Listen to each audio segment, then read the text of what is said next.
Welcome to In Residence, a new podcast from Atlanta Homes and Lifestyles. I'm Elizabeth Ralls, and I'm the owner and publisher. And I'm Lauren Iverson, the editor-in-chief. In this series, we'll explore the creatives, the craftspeople, and the design industry talents who make Atlanta a serious destination for design. Within this new 4-part series, we filmed it inside our most recent Home for the Holidays Showhouse, which you can also find online at atlantahomesmag.shop or in our February 2026 issue on newsstands now.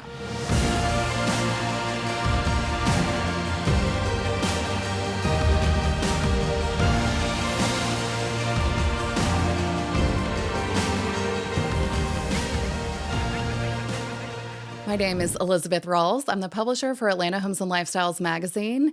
Welcome to our In Residence podcast. Today, we speak with Meg Harrington, who, along with Ann Huff, operates Huff Harrington Home, Huff Harrington Fine Art, Huff Harrington Design, and Huff Harrington Paris. Today, we are excited to be in our 2025 Home for the Holidays Showhouse bedroom that Huff Harrington Design is responsible for. Come on in as we speak with Meg. Meg, welcome to our In Residence podcast. It's such a treat to have you. Elizabeth, I'm thrilled to be here, and I'm thrilled with everything that you all are doing with the magazine right now. It's really inspirational, and it's been such a joy to watch your progression at the magazine and everything that you're doing with it. Well, likewise. We have been partners for many years now, Atlanta Homes and Lifestyles and Huff Harrington Home, and we have watched your trajectory, and it's hard to believe that you all will be celebrating 20 years. I know. It's this year. It's a big anniversary. Congratulations. The time has gone like that. But, has it? Yes, it really has. It really has. But a lot of things have changed over 20 years. I know we'll talk about that in a few minutes, but we're excited about it, and we're just thrilled to be able to say we're here, still standing, and looking forward and to the future. It's a huge milestone. Yeah, thank you. I'm excited to Thank chat you. more. But first, let's get into the inspiration for this show house space. So you have an in-house interior design team, and tell us how many people that includes, and then walk us through the inspiration for this space. Yeah. So we opened Huff Harrington Design in 2019. We'd kind of quietly been doing interior design for some of our clients through the store, through Huff Harrington Home. But we decided to go out on a limb in 2019 and make it official. And we have a very small but mighty team headed up by Trudy Stump. And she is assisted by Emma Lee and Anna Greco, and they are fantastic. So I think the inspiration behind this room was to make it feel like something that was very attainable. It's a room that doesn't feel like it's too over the top. It's not something that you probably couldn't do yourself. It's all very manageable and attainable. I mean, we definitely have some knockout pieces in here. There's some amazing art in here. And true to our design mantra, it is very much the magic of the mix. We've got some antiques in here. We've got some very fun mid-century modern accessories and lamps around the room. We've got an amazing mix of art. So then the whole thing is elevated to the next level by the layers and textures. We've got a gorgeous rug that's nubbly and textural. We've got beautiful patterned window curtains, window treatments, blinds. Everything is layered. It's intentional, but it's very attainable. Mm-hmm. And so when you were planning the design for this space, I think the twin bedrooms, to your point, are very relatable, the twin beds. So walk us through how you had some fun with that, because in a show house, it's a little bit different than your clients, right? Mm-hmm. You can really show off some of the details that you might like to do in a project eventually. But potential clients might walk through this house and say, oh my gosh, I am dying over this trim that you have. So this is really funny. That's the comment that we keep hearing. Oh my gosh, the twin beds. Who remembers twin beds? Right. So I think what was driving the decision was probably a little bit the scale of the room, and also just trying to come up with something that's a little bit different, a little bit playful, a little bit fun. And again, I keep saying that attainable word. Okay. This is something that if this was your home and maybe you had teenage kids living here or multiple guests who are coming in, twin beds are so versatile. Right. So we just decided to have fun with it. The team chose this beautiful mix of fabrics. And of course, the palette is very warm and very neutral, but it still packs a punch. Right. But then other things have been left very simple. The bedding is very simple. It's very crisp. It's very elegant. It's very classic. Trudy and team went to town with some of the trim. we also were able to bring in this darling little curved settee that I just have to tell you about. So Anne and I stumbled on this little settee in France at one of our buying trips for the store, and it was in sad shape. I mean, there was probably 5 cats that had lived on it for 6 years. I mean, it was a mess. We were scared to even touch it. It was in really bad shape, but there was something so charming about it. So it was actually a settee from the 1940s. So we brought it back, and I'm embarrassed to say it sat in a warehouse for about a year and a half. And then finally Trudy got a hold of it and did a little renovation on it, a little nip and tuck on it. And of course, dressed it in this fabulous fabric with trim. And then the fringe on the bottom is just, gorgeous. Beautiful. So it was fun. We had fun in this room. It's meant to be a little playful and not very serious, but also that it's a space that people walk in and just go, I could really see myself here. Well, and I love that story about the settee. I think that is so relatable. And because I've asked you before, what is the favorite part of the business, or what is your favorite antique to purchase? Or, I mean, of course, you cannot pick a favorite artist or no, it's category definitely like or trying anything. to say your favorite child. I just simply cannot Exactly. do it. But then when you have the opportunity with a show house, you can kind of bring in that mix. Yeah. And so tell us a little bit, how is this bedroom kind of indicative of what you might find in Huff Harrington Home or Huff Harrington Paris, potentially? Yeah. So Huff Harrington Home is here in Atlanta, and we are a home furnishing store. We sell across all categories relating to home furnishings, everything from lighting to rugs to upholstery to side tables to art, of course. But I'd say we're probably best known for our antiques and vintage pieces that we source primarily in France. Right. And there's the whole French connection that we can talk about in a minute. But Anne and I do shop for the store multiple times a year. We bring 4 to 5 containers back a year. And I'm happy to say our antiques seem to find very happy homes. And the demand is there, especially now with such attention to all things sustainable. Right. Antiques are the ultimate sustainable item in a home. They've already seen a couple centuries of use, and they're still standing, and they just get better the more they're used and the older they become. So I feel very passionately that, that old saying, every room needs an antique or two, along with original art. Right. So I'd say that's kind of the cornerstone of the business. Spot. That's our sweet spot. Yeah. Well, and I think it was 2021 when you moved from Roswell Road over to a 3-story townhouse at the Galleries of Peachtree Hills. And I wanted to talk a little bit because I think Huff Harrington Home and Atlanta Homes and Lifestyle share this unique audience. Especially now that you're over in the galleries, next to all the interior design trade and architects and ADAC.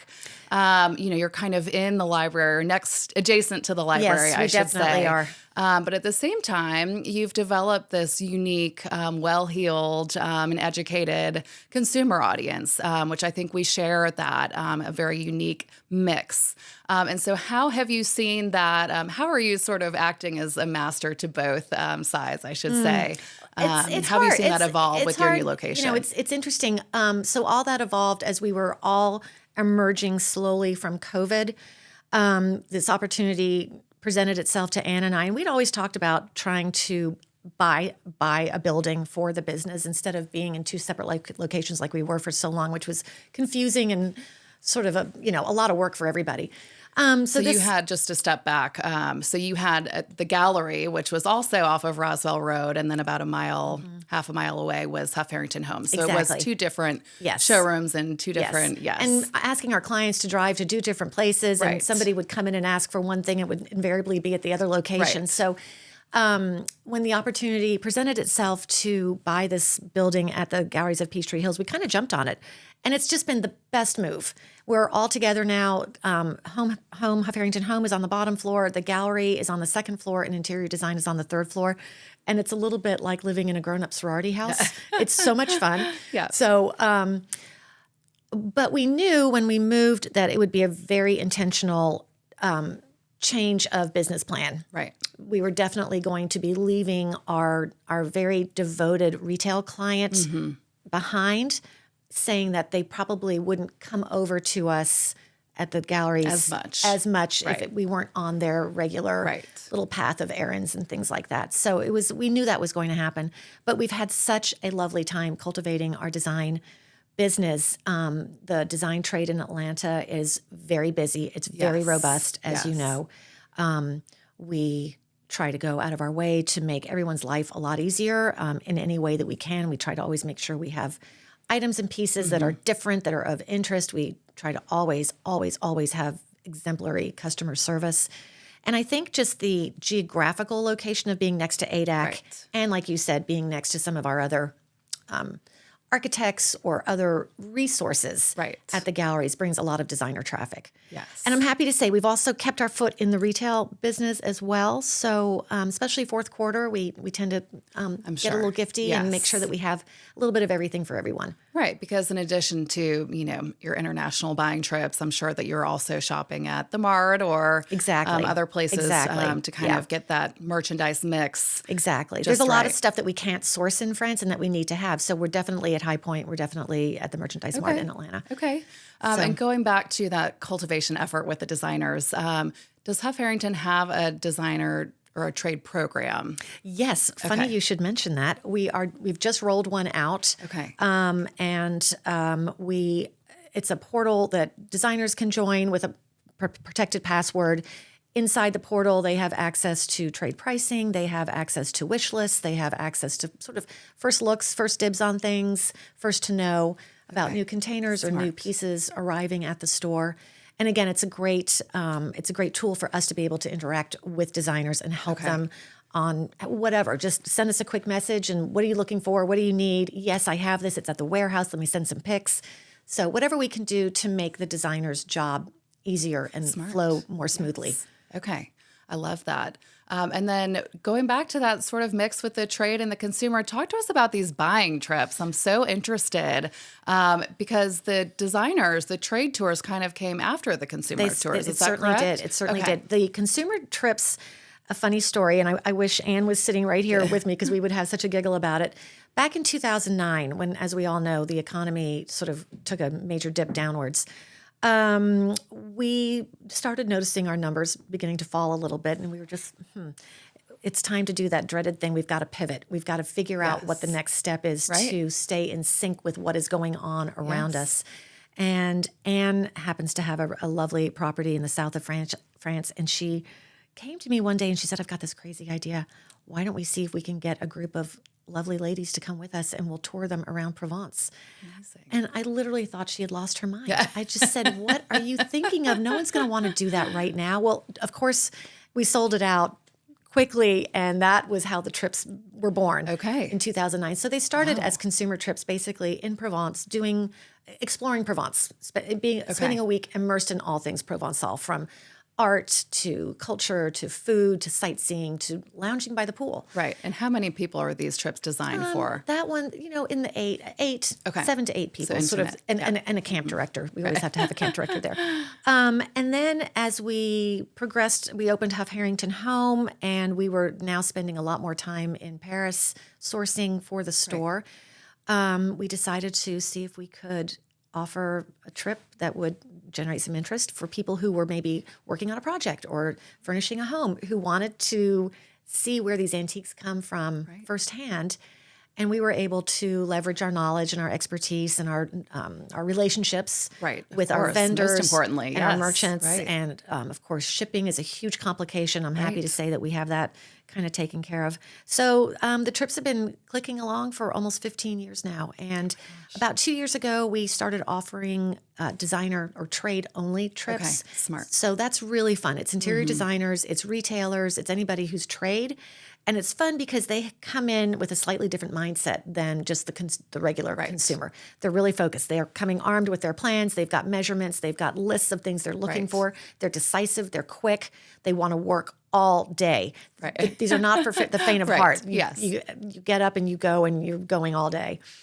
But intermingled and sprinkled with little bottles of champagne and some delicious meals. Yes. And then those designers can share a container with you? Exactly. Yes. Everything comes back to Atlanta, and we'll sort it. We take care of all of the shipping logistics. Passing through customs, getting it delivered. Usually they come into Charleston, but getting everything delivered to our warehouse here. We sort it. We check for breakage and damages.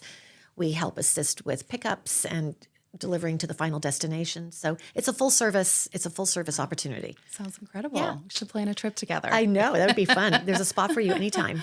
Oh my gosh. Well, talking about sort of diversifying your business with the trip side, here we are in 2026, and we're looking back at 20 years of being in the business, and retail can be challenging. At least that's sort of the refrain that we hear in the rest of America. But I feel like in Atlanta, we are so fortunate to have these small business, sort of family, friend-owned businesses that really serve specific niche audiences. And Huff Harrington Home, you've certainly over these last 20 years become this Atlanta institution, which is really exciting.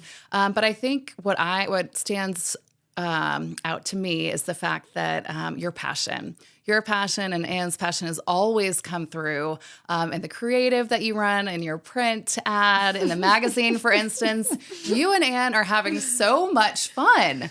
And it's so palpable. And I think it's got to be that kind of law of attraction, right? Like attract the energy you want. I think people see that and they're like, I want to get into this store and have some of that fun. And I think when you walk in, that comes across too. But would just love to hear about how you think that perspective and that passion kind of keeps you going and keeps you moving in a ever-changing world. And yeah. Well, I think that old saying, if you love what you do, it's not work, Yes. definitely applies here. I mean, certainly there are days when I know Anne's pulling her hair out and I'm pulling my hair out. But I'd say, 99% of the time, we really, really love what we do. And none of this, I wish I could say this was all an intentional move. It was so unplanned and so unintentional. We really started with the art gallery. We had no idea it was ever going to progress past that. Right. But we found as our business relationship developed, we realized we ran on the same level of energy. And shortly, I'd say it was about 5 years after we opened the gallery, we started thinking, what's the next step here? What would be the next logical step if the art gallery was going to have a sibling? Okay. And we went through all sorts of iterations of what it might be, but we ended up on full retail, the most expensive, non-profitable way to do it. So we opened Huff Harrington Home, and it really has just evolved. It's just been wonderful. And then, as I said earlier, we had been doing a little bit of interior design work very quietly, just through contacts in the store with clients coming in and asking for design help.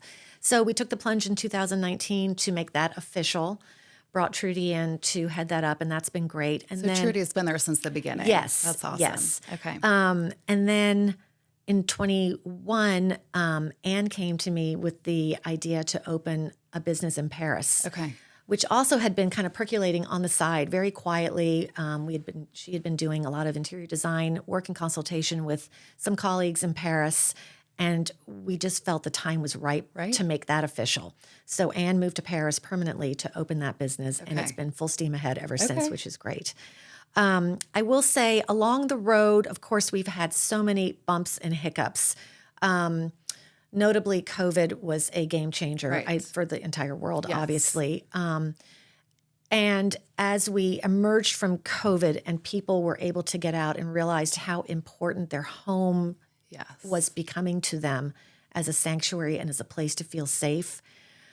Along with that came the desire to renew, to make it fresh, to make it relevant, to make it adaptable to these families that we're spending so much time together. So as awful as COVID was on every level, it was actually good for business. If you look at the numbers, if you look analytically at the data, it was good for our industry, the home furnishings industry, I'd say, as a whole. Right.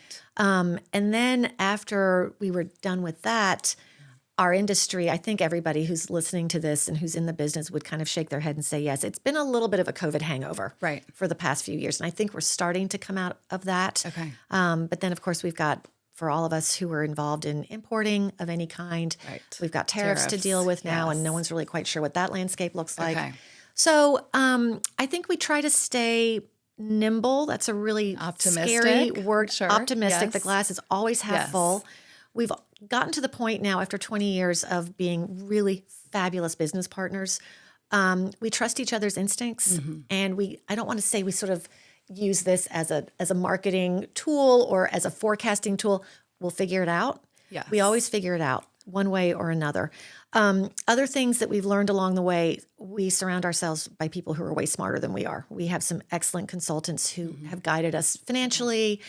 We have a wonderful gentleman who guides us with our buying. He very coolly analyzes pure numbers and data and spits that back at us every month. So we're looking at things objectively, and the business is very numbers driven, but it's also very relationship driven. Yes. One of our greatest honors since we've had this business is to work with the people that we work with at Huff Harrington. We have very little turnover, and we have ladies who have been with us since before we opened the doors. Oh, wow. And that makes me very emotional and very proud and family. very honored to have these women and men working with us. We have a really, really great team. Well, and that's important for growth too. It because really that is. encyclopedic knowledge, I'm sure, is very helpful. Yeah. Yes. Other things, along the way, I guess as we got started, as you were saying, it's a friend business. We have a lot of friends. Ann and I have a lot of connections here in Atlanta, and everyone has been so supportive. Our friends, our clients, our families. I mean, this has become a family member to us, to Ann and I. It's like literally raising 4 children again. So our, hats off to all of those who have been so sweet and supportive, and, our relationship with you. And most importantly, the most important thing, we have tried to keep our sense of humor. Yes. Hence the silly little ads that we would do with you guys. I came across one the other day, and Ann and I are literally like in updos and evening gowns. I think it was for a Thanksgiving ad or something. I love it. And I just laughed and laughed when I saw it. Oh so, my gosh. Life's too short. You have to have fun. Short, and if you can't have a giggle now and then, I don't know what the point is. So true. Yeah. So true. Well, I even when you visit your website, there's that rendering on your on the pop-up, and it's the two of you jumping Leaning out of the windows of the 3rd story of the galleries of Peachtree Hills. I know. I think we have berets on or something. Yes, I mean, it's just like silly little. It's at every touch things. point, I think that passion comes through. I hope so. And then I think just looking back on your trajectory, of course, hindsight is 20/20, but I think you can really see that you have put passion over profits, and it's worked out, thankfully, I sure hope for so. you. I hope so. If you build it, they will come. I think so. We're not done yet either. Yeah. We have a couple other ideas up our sleeves, so stay tuned. Oh my gosh, so exciting. Okay, so speaking of 2026, 20 years, and let's actually walk it back for 1 minute.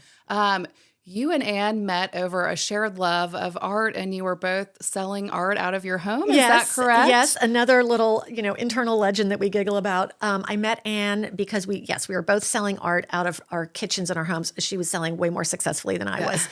But someone mentioned her name to me, so I snuck into one of her art shows, and I was looking at her art, and I was thinking, oh, she's good. She's got a good eye. So she tells me that she came to my house to look at my art, but I don't remember seeing her, and I would have remembered her. Right. But anyway, we got together for another reason and decided to have lunch one day. So we met, never met each other. I have short brown hair. Okay, I'm blonde. Okay, meet you at Anise. Okay, I hope I find you. Yes. Found a table, sat down, didn't stop talking for 2 hours. There's a debate whether it was half a bottle of wine or a full bottle of wine, but regardless, at the end of the lunch, we stood up and shook hands and said, let's open a retail gallery together. And we both went home to our... At the end of this first lunch where you met? Yes. Wow. Yes, we went home to our respective husbands and said, you're not going to believe what I did today. What did you do today? I went into business with Ann Huff. I went into business with Meg Harrington. Who is she?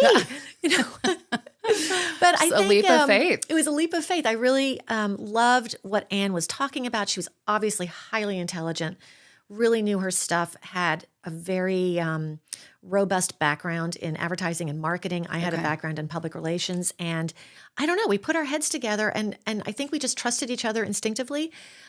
And it's just been a business partnership that was meant to be. Right. And I think one other thing that's made it super successful, we talk about this a lot. We weren't friends first. We were business partners first, and the friendship evolved after that. So I think we've always had a very healthy level of respect for one another. Right. We didn't, go to frat parties together. We weren't in lot of high school together. expectations, We met yes. as older professionals, and so we have treated the relationship very professionally. Okay.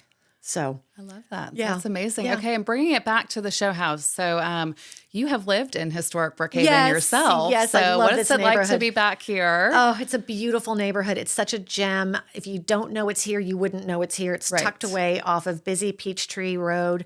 Some of the things, some interesting fun facts. The golf course was built in the early 1900s, and as houses started popping up around the golf course, it became the first planned golf course community in Georgia. And I think that was in the 1920s. Oh, wow. And of course, this was back in the day when the majority of the Atlanta population lived downtown or in Midtown. Yes. And it was called Brookhaven Country Club. And you would actually get in your Model Ford and putter up here to the country to come to the country club, So because this was the country. Oh, I love that. So that's how the whole that's a great neighborhood piece of evolved. history. But it's such a wonderful neighborhood. It's Yes. so many families and kids and wonderful neighbors and caring people and beautiful architecture. It's so pretty. It's a wonderful neighborhood. We will walk through here sometimes, but we, Atlanta Homes and Lifestyles, I will say, we feature one of your homes here in historic Brookhaven that you called The Nest, which is also another favorite story that I have about you and just our relationship with Huff Harrington. So we featured a house, and we kind of followed you along with that process of renovating this house that you called The Nest. And with that, I think this was kind of like the birth of what we now call like native content or Absolutely. And you wrote this article for us. It still lives on our blog and is still one of our top 10 ever results on our website about which white to paint your house. I know. So tell us a little bit about that. Oh, for heaven's sakes. Well, I'm laughing because all this was like very early days of blogging. Right. Yes. And I remember coming to you and I had this idea, and you were so gracious and said, sure, let's give it a shot. And I never thought for 1 minute that there would be any hiccups or roadblocks. So I was like, it's going to be great. I'm going to write a blog a week, and I'm going to... It's ambitious. Yeah, I'm going to progress. The progression of the house is going to be the subject. Well, a couple weeks into it, I don't know if you remember this, we ran into a major construction hiccup, and we had to stop work. We had to redraw. We had to re-permit, and it was like a 6-month delay. And I was pulling my hair out because I had promised you all this content, and I was literally scrambling. So I did have a dilemma: which white to use, and we went through a whole iteration of boards, painting them, showing them in different light, and I have to say the winner has always been Sherwin-Williams Alabaster. That's my heart. It's my favorite color. That's it. Yes. Yeah. Oh my gosh. I love it. Yeah. I know. But that will always I get so tickled by that even today, I mean, that is just a big driver. It must be all over Pinterest. Oh, for heaven's sakes. I know. Yeah. So thank you for that. Well, Meg, this has been such a pleasure speaking with you today. Congratulations again to you and Anne on 20 years. And we look forward to celebrating with you. Well, we're thrilled to be a part. We're thrilled to be on the trajectory with you. And it's been an honor and a privilege to be along with you every step of the way. And we're so excited about the magazine and the future of the magazine. So thank you. Thank you for joining us for our first episode of In Residence. Next episode, join us as we speak with Valerie Garrett, the lead interior specifications designer for the Home for the Holidays Designer Showhouse.